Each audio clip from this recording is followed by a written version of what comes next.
Bonsoir à toutes et à tous. Alors la semaine dernière, nous étions en compagnie de Marion au Petit Pochon, donc à Lanverneau, qui nous faisait part de son activité éco-responsable et solidaire. Et ce soir, eh bien, on va aller rencontrer quelqu'un qui a une initiative dont le but est de nous reconnecter les uns aux autres. À tout de suite.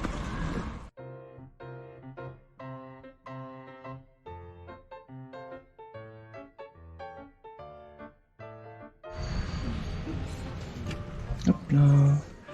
Bonjour Marc. Bonjour, Comment vas-tu? ça va et toi? Ça va? Bon, tu vas nous présenter un petit peu ton magasin donc de jeux de société. Ouais, Voilà, tu as ouvert il n'y a pas longtemps, j'ai ouvert le 9 novembre. le 9 novembre. Ouais. D'accord.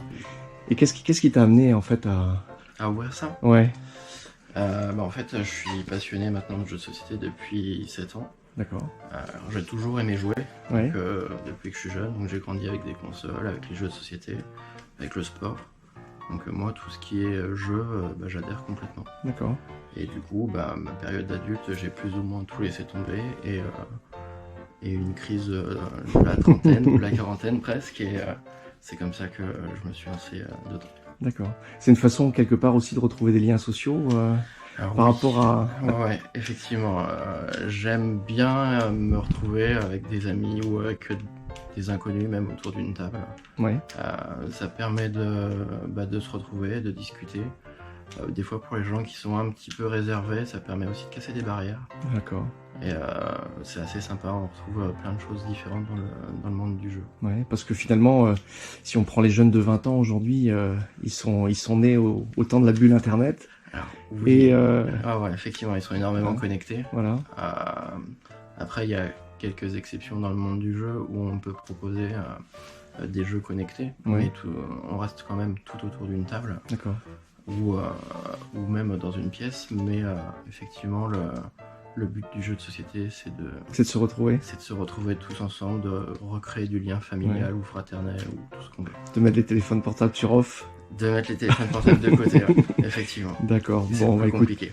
est-ce que tu vas nous présenter un petit peu toute la gamme de jeux que tu peux Ouais. avoir? Ça marche. D'accord? Bon, ça marche, on va faire le tour alors. Alors Marc, là on a une gamme de jeux qui sont, on va dire les classiques, quoi, Ouais, les grands les- classiques. C'est ça, les grands classiques de l'enfance. Ah, qu'est-ce qu'on va retrouver alors? Tout ce qu'on a connu étant jeune, on va avoir du Monopoly. Ouais. Donc évidemment, c'est un incontournable. L'incontournable, le Monopoly, ouais. Tout le monde a déjà fait au moins une partie de Monopoly dans sa vie. Ouais. Et 4 heures de partie. c'est ça, voire plus. Voire plus. Voire plus. La rue de la Paix. Des parties qui Belleville. ne finissent jamais. Ok, qu'est-ce qu'on a d'autre? On va avoir du Cluedo. Ouais. Donc pareil, des jeux que tu retrouves. Des jeux d'enquête, le fameux jeu C'est ça. d'enquête avec le colonel Moutarde, si je me rappelle bien. C'est ça. Ah, moi, il y en a un que j'aime beaucoup, c'est le Milborn. C'est pareil, on a tous joué au Milborn. Ok. Donc tu vas avoir aussi, au fond là du magasin, on va avoir du puzzle. Oui. Alors des puzzles adultes, des puzzles enfants. Ouais. Donc pareil pour tous les âges, des premiers puzzles aux puzzles qu'on va faire avec des licences à partir de 5-6 ans comme Peppa Pig, D'accord. La Reine des Neiges. Ok. Et combien de pièces là au maximum, tu vois? Je dois avoir un 6000 pièces je crois. 6000 pièces. Pour adultes du coup. D'accord. Donc 6000 pièces souvent c'est des grandes cartes. Les cartes du monde. Voilà, bah pour ceux qui n'ont pas envie de s'ennuyer, voilà, 6000 pièces. Donc Marc, on va avoir des jeux pour enfants. Oui. Donc j'ai des jeux à partir de 2 ans. Ouais. Donc ce sont des choses très simples et ça va jusqu'à 5, 6 ou 7 ans. D'accord. Encore. Ok. On fait de tout maintenant aussi pour les enfants. Des jeux où on va réfléchir un petit peu, où on va les confronter à des difficultés, où on va leur apprendre à communiquer, Ok. à s'entraider, à coopérer. Ok. Génial. Je peux te montrer Nom d'un renard. Vas-y. Alors, nom d'un renard. Qu'est-ce que c'est que ça? Nom d'un renard, c'est un jeu coopératif du coup, pour les enfants, où on va avoir un petit enquêteur qui va aller d'endroit en endroit Ouais. pour trouver des indices et mener une enquête. Comment ça fonctionne? C'est un jeu de cartes qu'on va poser dans un lecteur, un peu comme Mystère de Pékin. Du coup, on passe notre carte dans le lecteur et ça va nous révéler des indices. D'accord, ok. Voilà, Parfait. tout simplement. Bon. Donc à l'entrée du magasin, Marc, on va retrouver les jeux de famille. Oui, tout à fait. D'accord. Donc du coup, c'est des jeux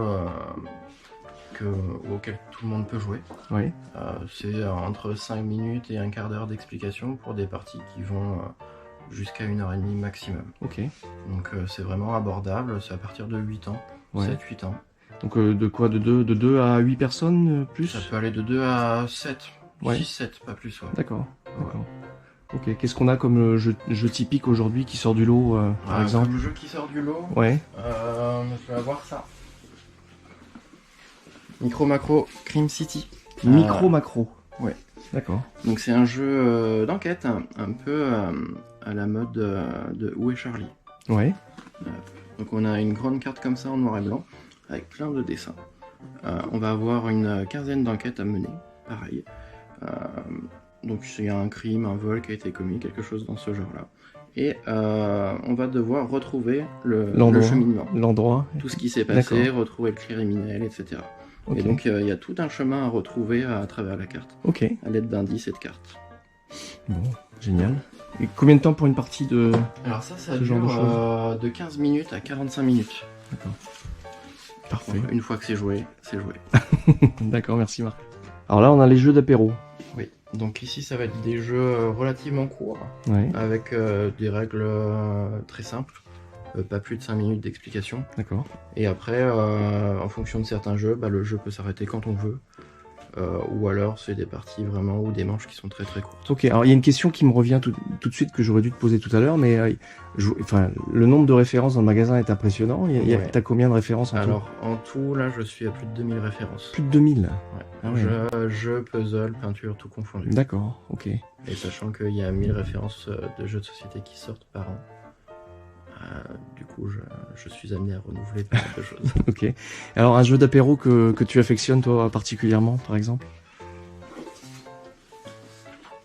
Le 6 qui prend, Le 6 qui prend. tout simplement. Ouais. Donc c'est un petit jeu où on doit faire le moins de points possible. Ouais. Donc du coup, c'est un jeu de cartes avec des petites vaches dessus. Ouais. C'est un jeu, du coup, on distribue donc tous 10 cartes et au centre de la table, il y aura 4 cartes. Tous ensemble, on va choisir une carte, on va les poser et on va devoir faire des suites croissantes. Donc au plus proche à chaque fois. Donc les premiers tours, il se passe pas grand chose. Et à partir du deuxième, troisième tour, celui qui va poser une 6ème carte va devoir récupérer les 5 premières. Et évidemment avec le moins de vaches possible dessus. Bon. Donc ça dure combien de temps, pareil? 5 minutes? Ça, un quart la d'heure? manche dure 6 minutes, 5 minutes. Ah ouais, ça va vite quoi. Oui, très Ok, vite. ok. Bon, nickel.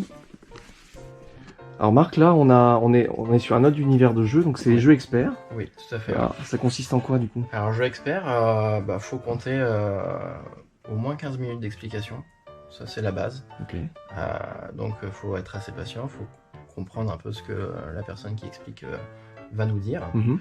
Et les parties peuvent durer minimum 1 heure ou 45 minutes, selon la complexité du jeu et la difficulté. Et jusqu'à 3-4 heures, voire 8 heures pour certains Ok. jeux. Est-ce qu'il y en a un que J'affectionne. tu affectionnes aussi? Oui, oui. J'aime beaucoup Terraforming Mars. Ok. C'est un jeu auquel je joue beaucoup. Ouais. C'est un jeu de plateau mélange jeu de cartes et gestion de ressources.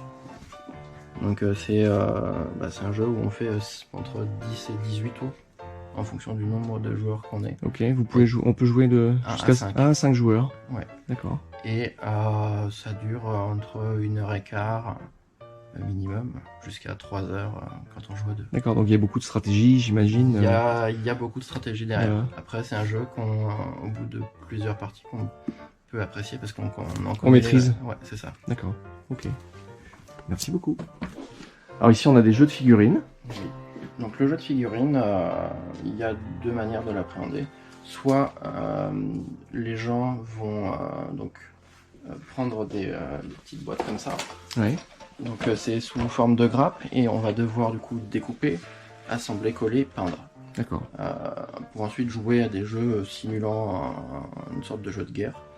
Ou alors il y a des gens qui tout simplement s'en servent juste pour les peindre. Les peindre, les collectionner. C'est un loisir, effectivement. C'est un loisir aussi, quoi. Ouais. Parce que il y a tout ce qu'il faut à côté. Il y a tout ce qu'il faut effectivement pour peindre, pour découper et pour apprendre. Ok. Donc Marc, on va voir aussi donc ici des Pokémon. C'est ça, donc des cartes Pokémon, donc soit à collectionner, soit à jouer. Ouais. Donc on a des boosters, des coffrets et des decks. D'accord. Donc en fonction de ce qu'on affectionne, bah, on prend soit les boosters, soit les coffrets. D'accord, ok. Il y a la même chose chez Magic, Ouais. où du coup, il y a une licence qui quand même est assez vieille Ouais. et connue par bon nombre de quarantenaires. Ok. Donc pareil, on est sur de la collection et du jeu. Ouais. Je propose aussi des produits dérivés et des figurines. Ouais. Donc j'ai fait un choix en fonction de ce que j'aimais, évidemment, donc, et de ce que j'ai connu quand j'étais jeune, Ouais. principalement. Voilà, donc là on a les Dragon Ball. les Dragon Ball, les 7 boules de cristal. C'est ça, ouais. Un petit peu d'Olive Tom et d'autres licences bien connues. Voilà, et toutes les figurines en fait des personnages de Dragon Ball. Ici c'est quoi? On a du Chevalier du Zodiac, Avatar, Naruto, One Piece, Olive Tom. Ah ouais, bah c'est tous les... c'est toute notre enfance ça? Oui, du Disney aussi, parce que j'aime beaucoup Disney. D'accord. Alors merci Marc de nous avoir fait partager tout ton univers déconnecté, entre guillemets, à plus de 99%, parce il reste un ou deux jeux connectés dans ton magasin quand même. Quand même, ouais. Mais en fait c'est un retour aux sources, c'est un retour à l'humain, c'est Oui. c'est un retour à la famille, c'est un retour au partage, c'est tout ça en fait ton univers. Mon univers. Est-ce que tu as envie de faire partager aux gens? Moi, j'ai envie de leur proposer de lâcher le téléphone, lâcher les PC, lâcher tout ce qu'on veut, de se retrouver autour d'une table et de réfléchir à quelque chose de différent. D'accord, ensemble. Ensemble, les uns contre les autres, peu importe. Mais les uns avec les autres. Mais les uns avec les autres, c'est ça. Marc, merci beaucoup. Je t'en prie. Merci et à bientôt. Avec plaisir. Alors merci à Marc de nous avoir présenté son univers déconnecté, on va dire, pour nous reconnecter justement à tous ces jeux qui ont bercé notre enfance pour certains, et puis à tous les autres que l'on peut poser sur une table et puis se retrouver en famille, entre amis, et profiter des moments un petit peu différents des réseaux sociaux. Voilà. Donc n'hésitez pas à y aller à sa rencontre et puis à passer un bon moment avec lui. Et je vous dis à très bientôt pour une autre vidéo.